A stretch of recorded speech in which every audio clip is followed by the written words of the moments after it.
Thank you, Mr. Chairman. I hesitate to introduce facts into this discussion. Senator Landrieu noted that Louisiana produces the far majority of offshore energy and has historically.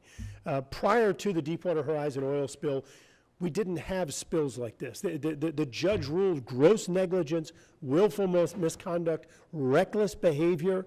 He wouldn't have used those terms if that was the standard operating procedure. That was an anomaly. You can look at the trends that occurred in spills, the number of spills and the total volume spilled. You see this precipitous drop-off over decades because of improvements in safety. BP has probably expended in excess of $40 billion responding to the Deepwater Horizon disaster. There is a significant disincentive to spill oil. Now there's this misnomer out there, this crazy belief that by preventing domestic energy production, you are saving the earth from climate change, you are saving the environment. The reality is, and statistics speak clearly, you have a lower chance of spilling oil from production.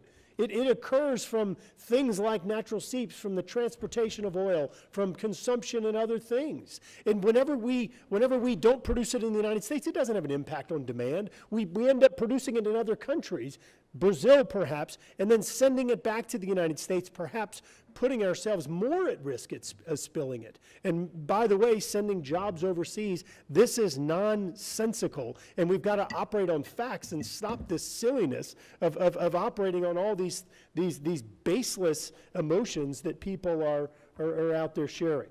I also want to make note, because of all of this talk about the previous administration being so safe, well, I want to remind folks here, when the previous administration released their blowout preventer well control rule, there were provisions in that proposed rule that I am fairly certain would have actually threatened the environment even greater, including trying to force companies into using uniform margins.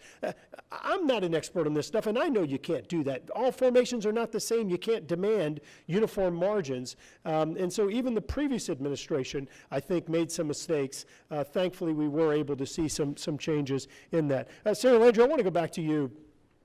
In regard to what happens with these revenues, you talked about some of the things, LWCF, HPF, and others. What is your suggestion, having dealt with this for years, and what you've seen historically and what you think should happen with these dollars? What happens in Louisiana now? So state and federal. Well, let me respond this way. It's not what we did, it's just what this committee did. This committee has already passed a bill 20 years ago that laid out the ways to use these revenues. Some would be used for coastal resiliency and restoration for all the coastal states. Some would be used to fully fund the Land and Water Conservation Fund. Some would be fully used for historic preservation. And most importantly to Congressman Young and to many, both Democrats and Republicans, some of this money would be to go to conserve wildlife, both game and non-game. It's very, very popular with our people at home across the aisle, helping people to access public lands, hunt and fish, etc. Not only is it popular, it produces an enormous amount of economic prosperity for small towns, large towns, rural areas, as well as urban. That's what this committee has already done, Mr. Chairman, in the past. Louisiana's basically taken that idea and narrowed it a little bit because we have such a difficult challenge with our coast that we take all of our money and it goes to a coastal master plan to help protect cities like New Orleans, parishes like Jefferson Parish, St. Bernard from floods and rising tides. We do use the word climate change in Louisiana, and we do use the word rising sea levels, and we think this money should go to help our communities, working communities, protect themselves. And Congressman Graves has been a tremendous leader in this, and he knows this well, and so I think that's a very good, respectful and appropriate and conservative, if you will, and responsible use of those revenues. Thank you, and I just want to quickly wrap up. There were some attacks on Scott Agel earlier, who's the director of BESI. I've known him for decades, as I know the senator has as well. I've met with him and talked to him.